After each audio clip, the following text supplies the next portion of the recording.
오늘은 그 금년도 마지막 수요 예배입니다.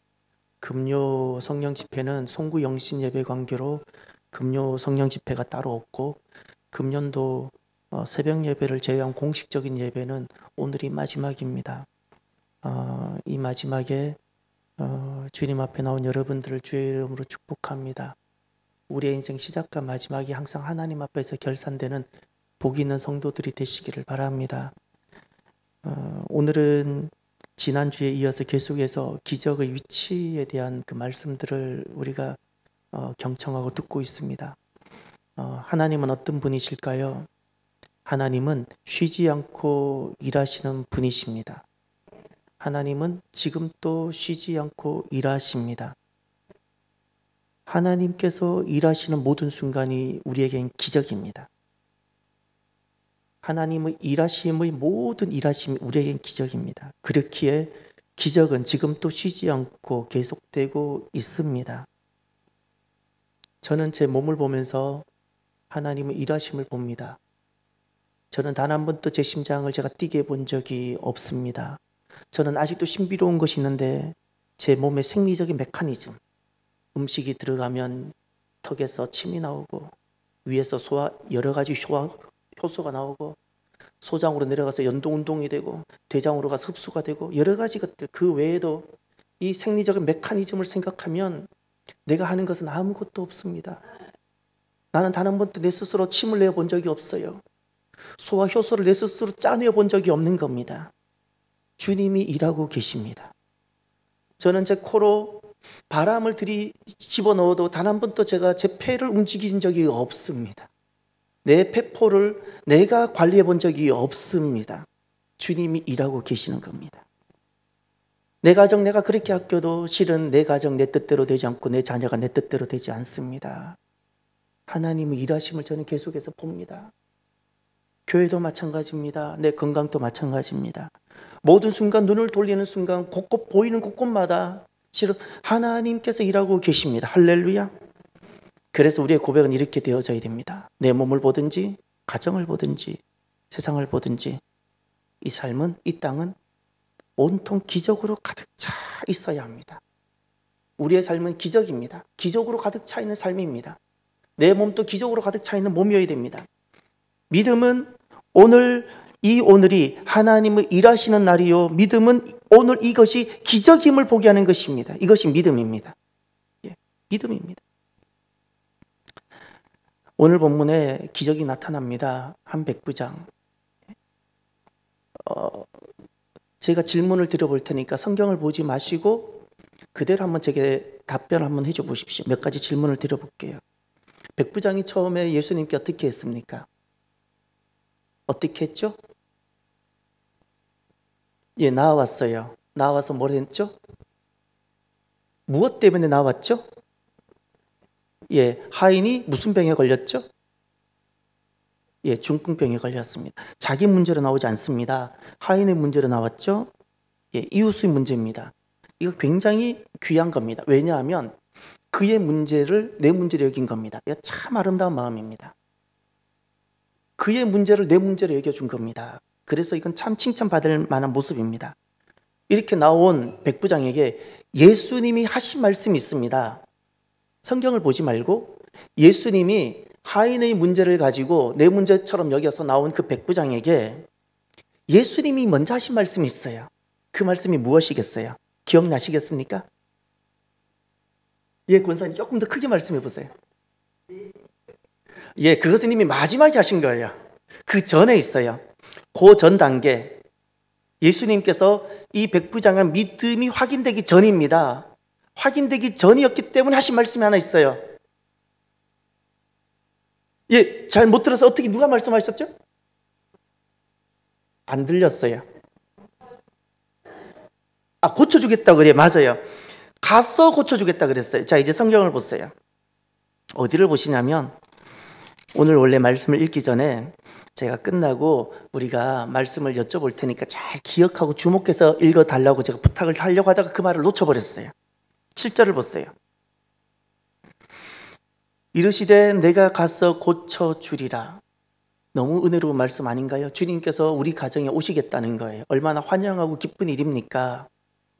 너무 오늘 또 주님께서 우리 가정을 방문해 주시고 신방해 주시고 우리의 자녀를 만나 주시고 우리의 남편을 만나 주시기를 바랍니다. 예. 얼마나 복된 일입니까? 그런데 백부장의 그 다음 두 번째 백부장이 하는 말이 있습니다. 무엇이죠? 8절을 보세요. 무엇이라 하고 있죠? 예. 내 집에 들어오심을 나는 감당하지 못하겠사오니 다만 다 함께 말씀으로만 하옵소서. 그러면 내 하인이 낫게 싸움나이다. 그러면서 말씀으로만 해도 이것이 효력이 된다는 것을 구절이 예를 들었어요. 군대 문화를 예를 들었어요. 군대 문화. 군대는 명령 하나로 모든 것이 다 이루어집니다.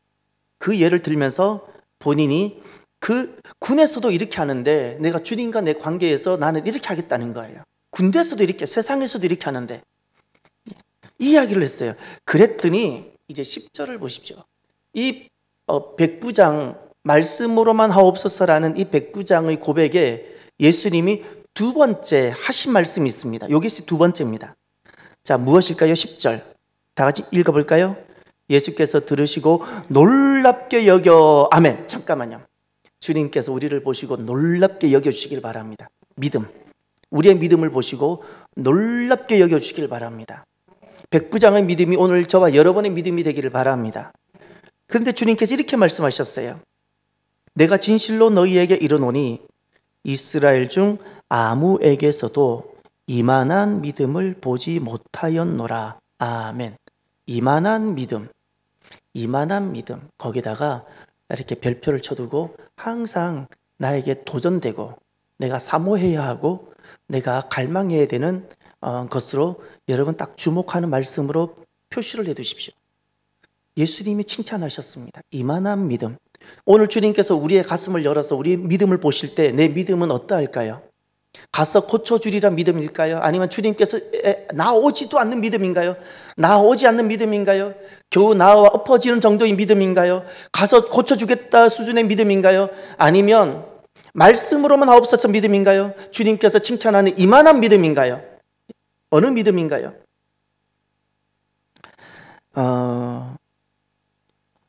예수님께서 믿음을 두 부류로 나누어 주셨습니다. 이제 보세요. 11절과 12절을 보세요.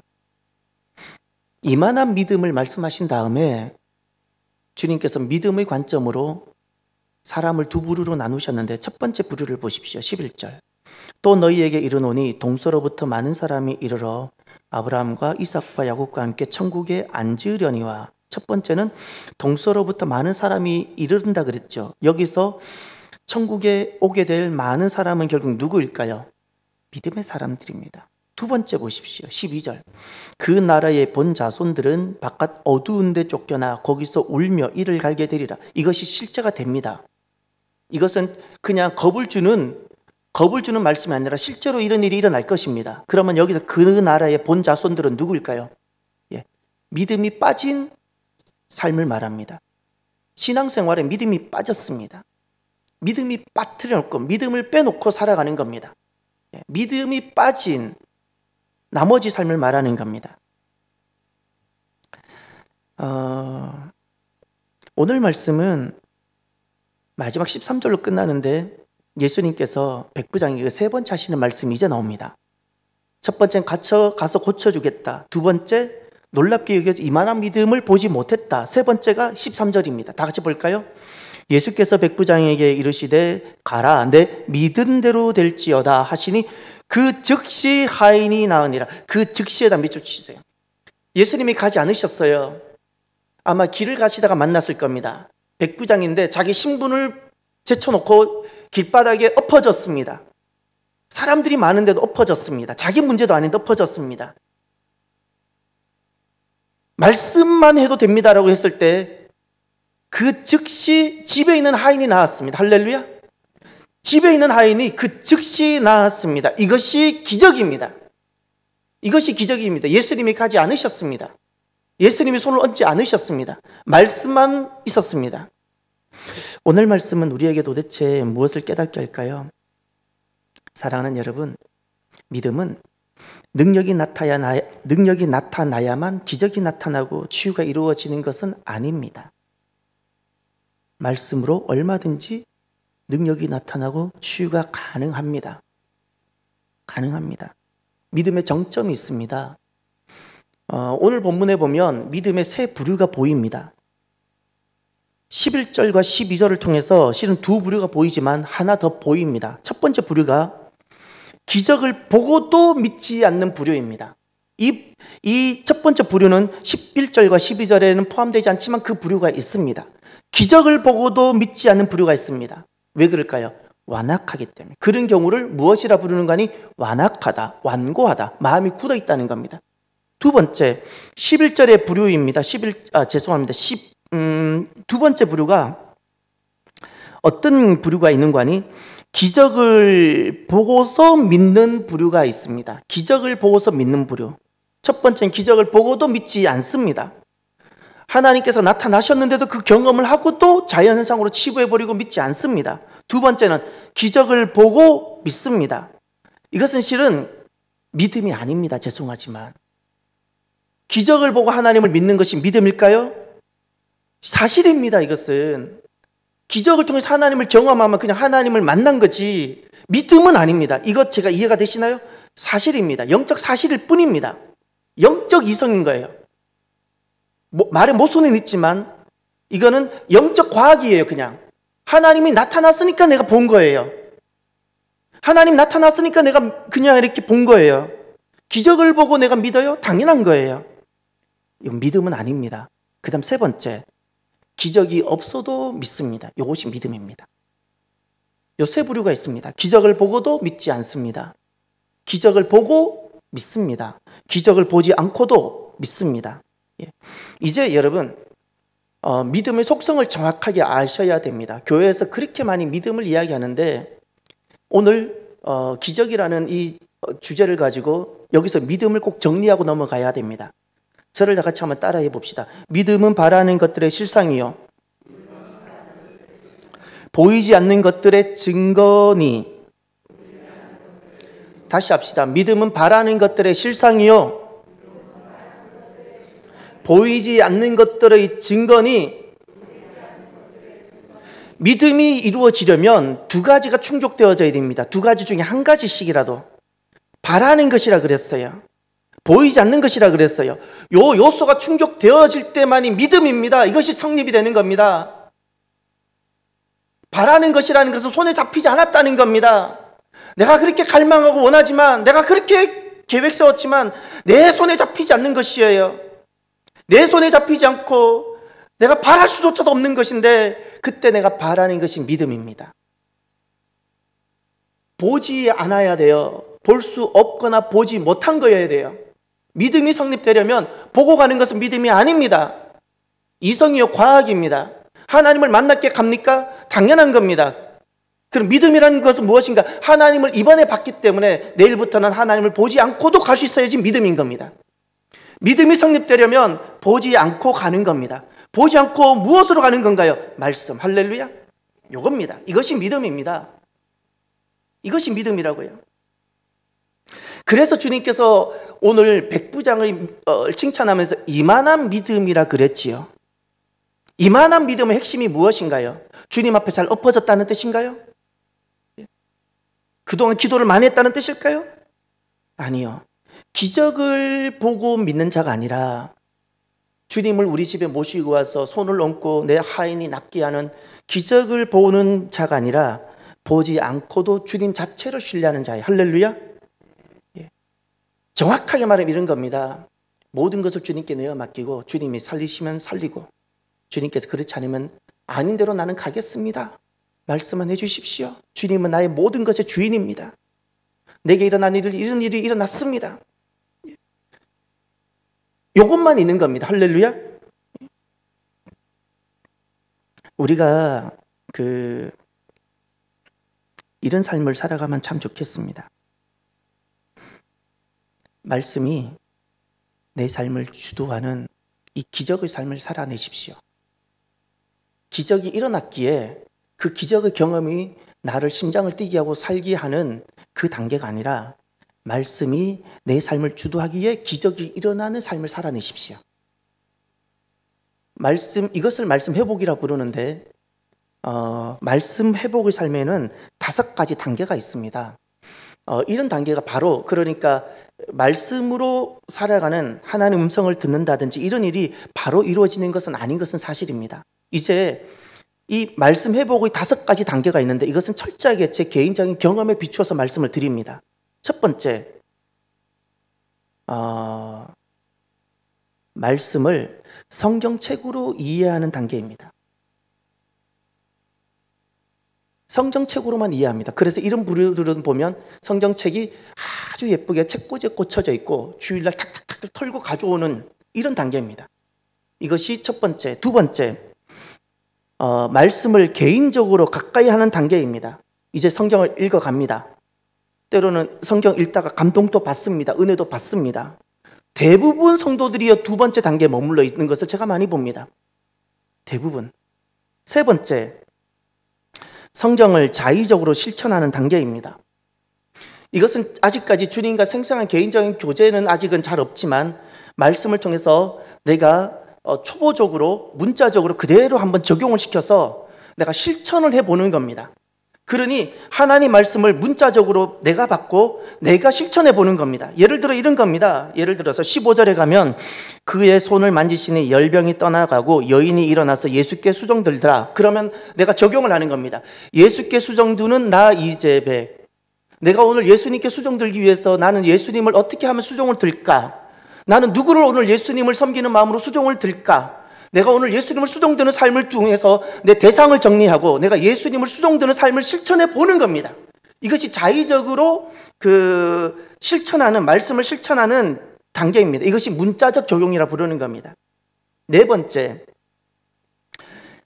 말씀을 실천하다 하나님의 감동을 경험하는 단계입니다. 이것은 지금 말하는 것은 다 제가 경험했다는 거 그랬죠.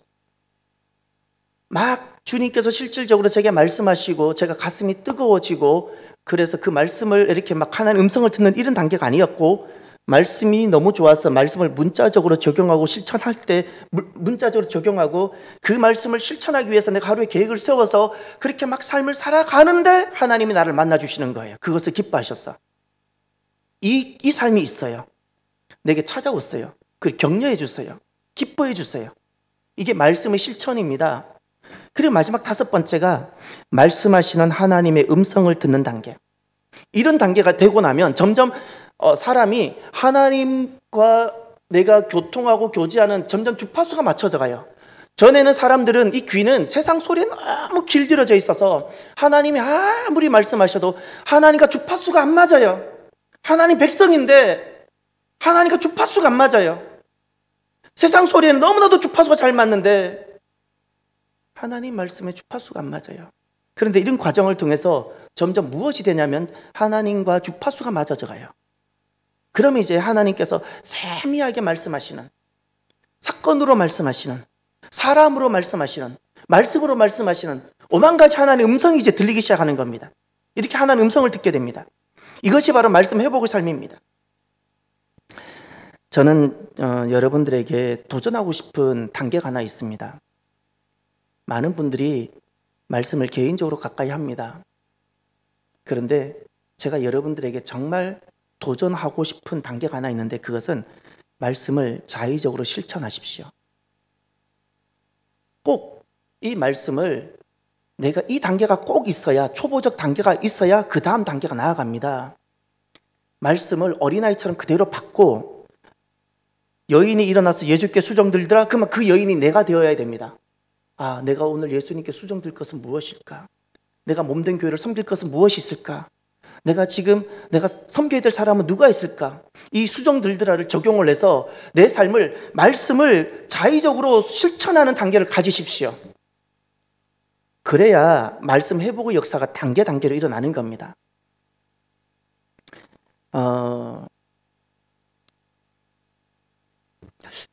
기적의 위치는 첫 번째가 말씀 회복입니다. 지난주 한 문둥병자가 나온 것, 한 문둥병자가 아니라 나병 환자가 나온 것처럼 오늘 백부장이 나온 것처럼 그 기적의 위치는 결국에는 말씀의 회복의 자리에 있게 하는 겁니다. 이것이 기적의 위치입니다. 그럼 이제 오늘부터 봐야 되는 말씀은 제가 간단하게 정리를 합니다. 오늘 본문에 보면 두 가지 사건이 나옵니다. 첫 번째가 베드로의 장모의 열병 사건이 나옵니다. 두 번째 사건이 또 등장합니다. 자, 첫 번째 사건, 이 두 가지 사건이 동일합니다. 이제 여러분 첫 번째 사건 한번 주목해 보십시오. 14절. 예수님이 베드로의 집에 들어갑니다. 거기가 가버나움입니다. 가버나움 회당과 바로 골목 하나 사이에 두고 있습니다. 그 베드로의 장모니까 베드로는 결혼한 사람이라는 것을 알 수 있습니다. 근데 어머니가 열병입니다. 아파 누워 있습니다. 이제 15절을 보십시오. 예수님이 어떻게 하셨습니까? 만지셨습니다. 그랬더니 열병이 떠나갔습니다. 그랬더니 일어나게 됩니다. 그리고 수종 들었습니다. 딱 요 네 가지를 말합니다. 만지셨습니다. 떠났습니다. 일어났습니다. 수종 들었습니다. 자, 두 번째 15절과 16절은 문단이 나눠져야 됩니다. 16절은 저물매 다른 사건을 보여주고 있는 겁니다. 이제 여기에 귀신 들린 많은 사람들, 그리고 16절 하반절에 병든 자들 나왔는데 주님께서 16절 하반절 두 동사 쫓아내시고 고쳐주셨어요. 할렐루야. 귀신 들린 자들이 많이 왔고 병든 자들이 나왔는데 주님께서 쫓아주시고 고쳐주셨어요. 그리고 18절로 이어집니다. 이제 18절은 기적이 없습니다. 18절부터 22절은 기적이 하나도 안 나옵니다. 19절에 누가 나오는 거 아니? 한 서기관. 21절에 한 제자가 등장합니다. 이 사람들은 자기에게 기적이 나타난 것이 아닙니다. 열병이 떠나간 것도 아니고, 내가 몸이 아팠다가 고쳐진 것도 아니고, 내가 귀신 들렸다가 나은 것도 아닙니다. 이 지금 19절과 21절에 등장하는 한 서기관, 한 제자는 누구인가? 간접 경험이라 부르는 겁니다. 내 눈으로 기적이 일어나는 현장을 목도한 겁니다. 내게 기적은 일어났지 않았지만 기적이 일어난 저물매 사건들, 귀신이 떠나가고 많은 병자가 고쳐지는 그 현장을 곁에서 본 것입니다. 할렐루야. 그래서 한 서기관이 나오고 한 제자가 나오는 겁니다. 자, 베드로의 장모의 결론이 무엇인가를 잘 주목하십시오. 베드로의 장모의 사건을 통해서 주님께서 우리에게 보여주시는 딱 한 단어가 있습니다. 그것이 무엇인가 하니? 일어나서 예수께 수종 들더라, 이겁니다. 기적이 그에게 일어났습니다. 열병이 떠나갔습니다. 열병이 왜 일어난지 이유는 밝히지 않았습니다. 그런데 고쳐졌더니 고침을 받았더라로 끝나지 않습니다. 예수님을 수종 들었더라, 이렇게 끝납니다. 이제 간접 기적 경험을 하게 됩니다. 그 중에 한 서기관이 있었고 한 제자가 있었습니다. 한 서기관과 한 제자들이 둘 다 예수님을 다 따르고 싶습니다. 자, 주님을 다 따르고 싶습니다. 그때 19절을 먼저 보세요. 한 서기관이 이렇게 말합니다. 어디로 가시든지 저는 예수님을 따르겠습니다, 고백합니다. 얼마나 아름다운 고백입니까? 그때 예수님이 20절을 말씀합니다. 왜 이런 말씀하셨을까요? 여우도 굴이 있고 공중에서도 거처가 있으되 인자는 나는 머리에 둘 것이 없다, 이렇게 말씀하셨어요. 아니, 따르겠다 그러면 환영해 주시지, 머리 둘 곳이 없다 말씀하셨어요? 그리고는 더 이상 말씀은 없어요. 그리고는 다른 제자, 한 제자가 또 나옵니다. 한 제자가 주님, 제가 먼저 가서 내 아버지를 장사하게 허락하옵소서. 다시 말하면 내 아버지가 죽고 나서 따르겠습니다, 이런 겁니다. 그랬더니 예수님 하신 말씀이 죽은 자들이 그들의 죽은 자들을 장사하게 하고 너는 나를 따르라. 예. 이 지금 간접 기적을 경험한 사람들에게 기적의 의미는 도대체 무엇이고, 주님께서는 이 한 서기관과 한 제자를 통해서 무엇을 우리에게 말씀하고 있을까요? 한 서기관이 주님을 따르겠다 그랬을 때 기적을 보고 한 서기관이 내가 예수님을 따르고 싶다, 따르겠다 그랬을 때 주님께서 말씀하셨던 것은 삶의 문제입니다. 머리 둘 곳이 없다라는 것은 단순히 잠잘 곳이 없다는 것이 아니라 너가 나를 따르길 원하느냐? 너는 나를 따름으로 생기게 되는 삶의 문제를 극복할 준비가 됐느냐는 겁니다. 그리고 한 제자가 너무 주님을 따르고 싶지만 마음에 걸리는 것이 하나 있습니다. 그것이 가족의 문제입니다. 가족의 문제. 예. 가족의 문제를 가지고 주님, 제가 가족의 문제를 적절하게 해결해 놓고 주님을 따르겠습니다, 그랬던 겁니다. 그랬을 때 주님께서는 죽은 자들로 죽은 자를 장사하게 하고 너는 나를 따르라 말씀하셨어요. 사랑하는 성도 여러분, 오늘 이 말씀은 우리를 하여금 무엇을 깨닫게 할까요? 말씀이 반드시 우리에게 깨닫게 하는 바가 있습니다. 우리에게 말씀하는 바가 있어요. 성경을 그대로 성경으로 보셔야 돼요.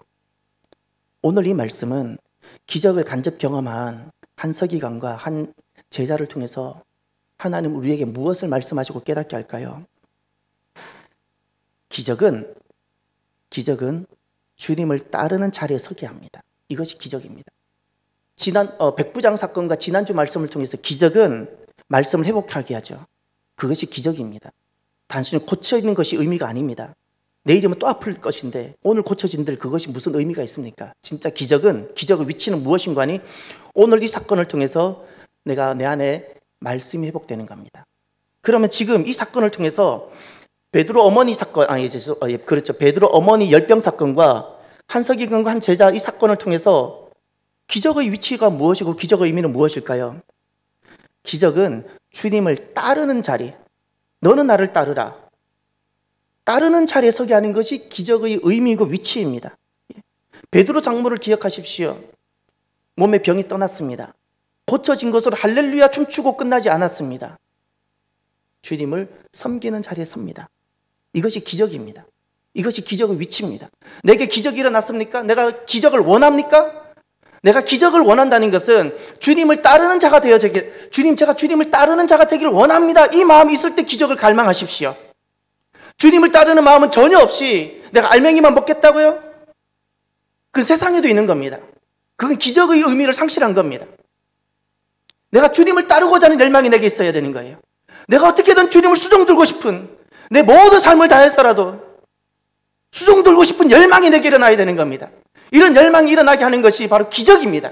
기적. 그런데 오늘 말씀은 두 번째로 우리에게 말씀하시는 바가 하나 있습니다. 기적은 주님을 따르게 하는 것이라면 두 번째는 주님을 따르는 데는 강력한 주님을 따름을 방해하는 두 가지가 있다는 겁니다. 그런데 이것이 너무나도 소중한 겁니다. 너무나도 소중한 건데 너무나도 소중한 것이 더 가치 있는 것을 방해하는 겁니다. 그 첫 번째가 삶의 문제고 두 번째가 가족입니다. 이건 주님께서 친히 말씀하신 것들입니다. 삶의 문제, 한 서기관이 나왔습니다. 너가 정말 나를 따르길 원하느냐? 야, 나는 머리 둘 곳도 없다. 그래도 너 따를 수 있느냐? 이렇게 말씀하신 거예요. 더 이상 말씀은 전해지지 않지만 무엇이 생략되어 있는 거 아니? 그래도 너는 나를 따르는 자가 되라는 거예요. 할렐루야. 삶의 문제가 당장 주판을 튕기듯이 계산이 되지 않고 아무것도 보이지 않을지라도 너는 나만 믿고 너는 나를 따르라 그러는 거예요.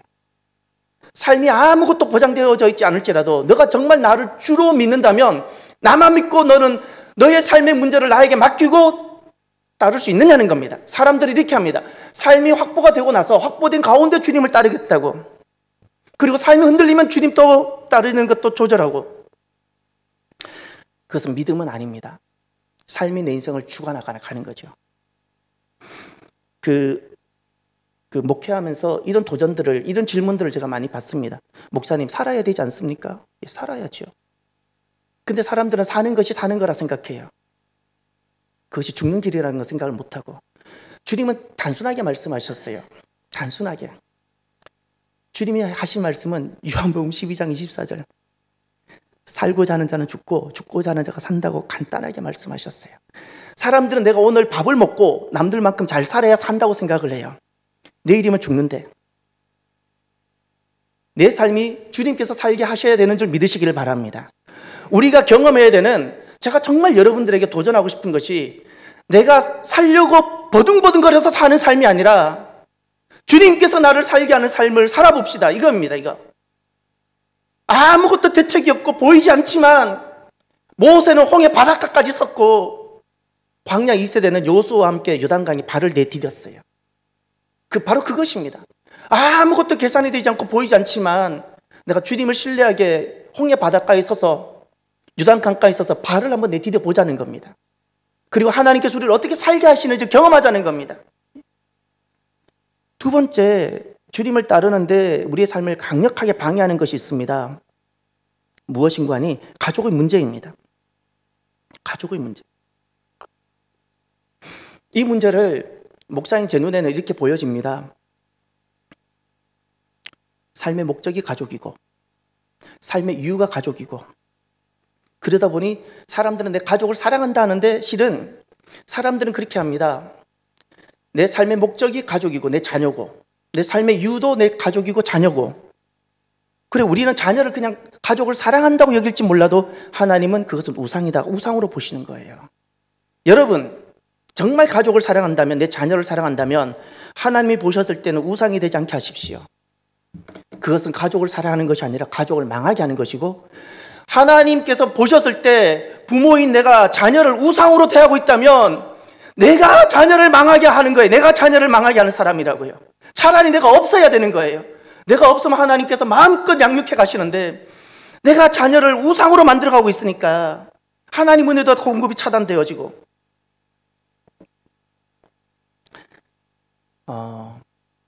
우리는 가족이 얼마나 특별한지 잘 압니다. 저 또한 압니다. 근데 저는 여러분들에게 한 가지를 주지시켜 드리고 싶습니다. 천국 가면 더는 특별하지 않습니다. 천국 가면 더는 특별하지 않습니다. 이 사람이 내 아들이었고 이 사람이 내 아내였다는 것은 우리는 훤히 다 알지만 더 이상 특별한 관계가 되지 않습니다. 그러면 가족은 어떻게 되어져야 되는가? 하나님께서 왜 우리를 가족으로 묶으셨고 부르셨는가? 구원을 위해서 부름받은 관계입니다. 구원을 위해서 부름받은 관계가 가족입니다. 이것이 우리 그리스도인들의 고백입니다. 가족은 반드시 구원 안에 세석되어져야 됩니다.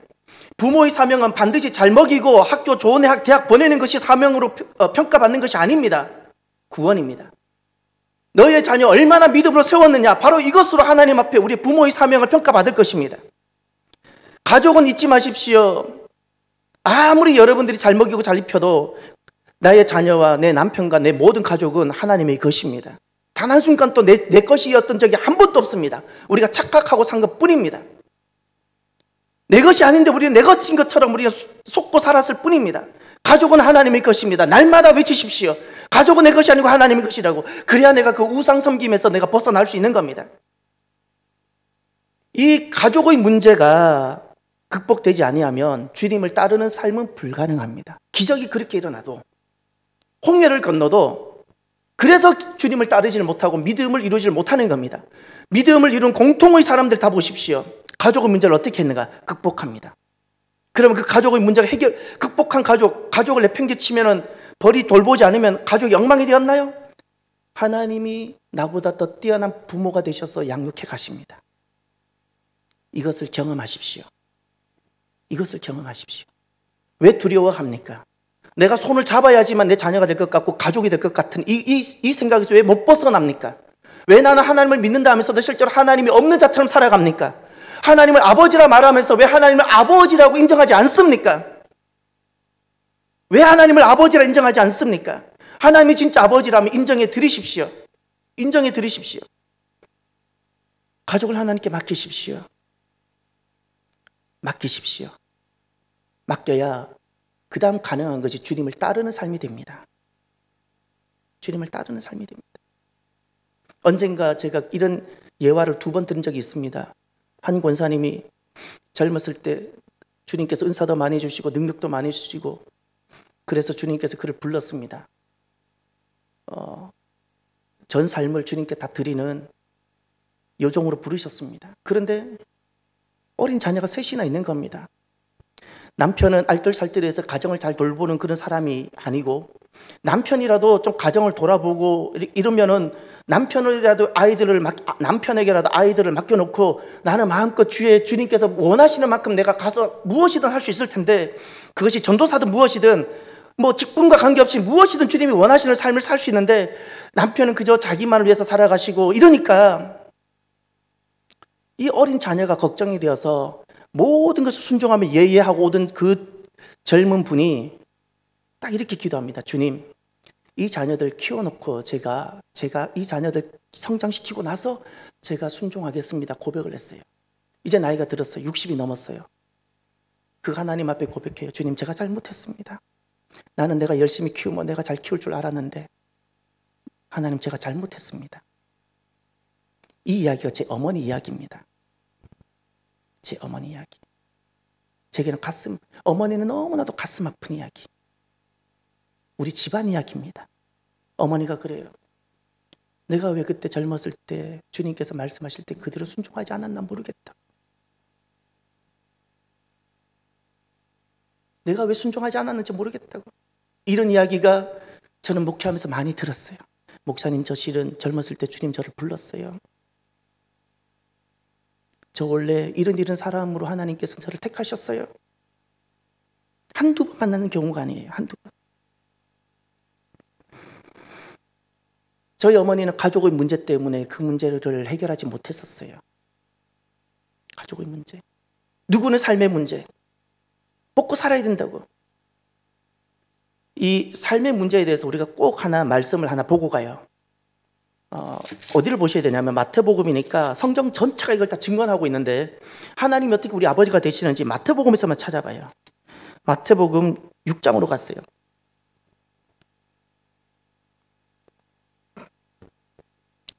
마태복음 6장. 제가 25절을 제가 읽을 테니까 여러분들은 26절을 읽어 주십시오. 마태복음 6장입니다. 그러므로 내가 너희에게 이르노니 이 목숨을 위하여 무엇을 먹을까 무엇을 마실까 몸을 위하여 무엇을 입을까 염려하지 말라. 목숨이 음식보다 중하지 아니하며 몸이 의복보다 중하지 아니하냐?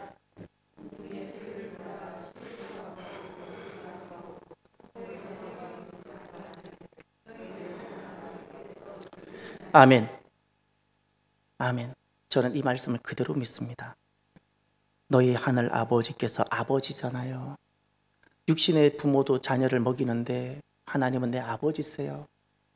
주님께서 먹이고 기르세요. 할렐루야. 기르세요. 저는 이 하나님을 믿기에 제 자녀 이야기를 해서 너무 죄송한데 자녀들을 주님 앞에 던져놓고 있어요. 여전히 제가 실수가 많지만 그래도 또 던져놓고 또 던져놓고 내 자녀들이 아직 부족한 부분이 많지만 또 던지고 또 던지고 이 일을 반복하고 있어요. 이 일을. 주님께서 그 길러 가시는데 내가 어떤 그 수단이 되고 보조적인 역할을 해야 될지를 길을 기르고 있어요. 그렇게 하고 있어요. 30절을 보십시오. 30절. 오늘 있다가 내일 아궁이에 던져지는 들불도 다 함께 하나님이 이렇게 입히시거든 하물며 너희일까 보냐. 믿음이 작은 자들아. 믿음이 작은 자들아, 여기 도전을 받아야 돼요. 하나님께서 이렇게 입히시거든 이것이 믿어지지 않았어. 내가 먹고 살아야 되는 줄 알고. 또 31절을 제가 읽을 테니까 32절을 읽어주십시오. 그러므로 염려하여 이르기를 무엇을 먹을까 무엇을 마실까 무엇을 입을까 하지 말라.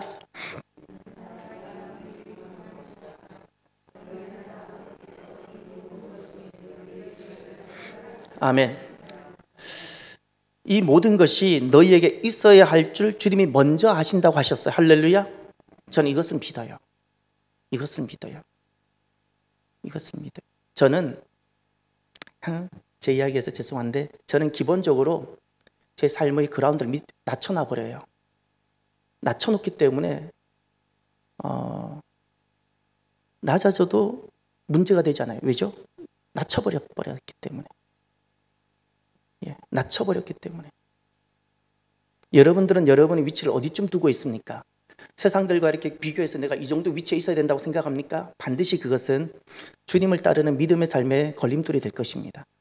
여러분들 얼마나 굶을 까고 얼마나 떠날 까고 얼마나 죽을 각오를 하고 계십니까? 여러분들 얼마나 나 자신을 낮춰놓고 있습니까? 낮춰놓지 않으면 내가 먹을까 마실까 그것에 우리가 어쩔 수 없이 내가 붙들리게 되고 여러분들은 자녀의 문제, 가족의 문제를 어떻게 다루고 있습니까? 기적은 주님을 섬기고 따르게 합니다.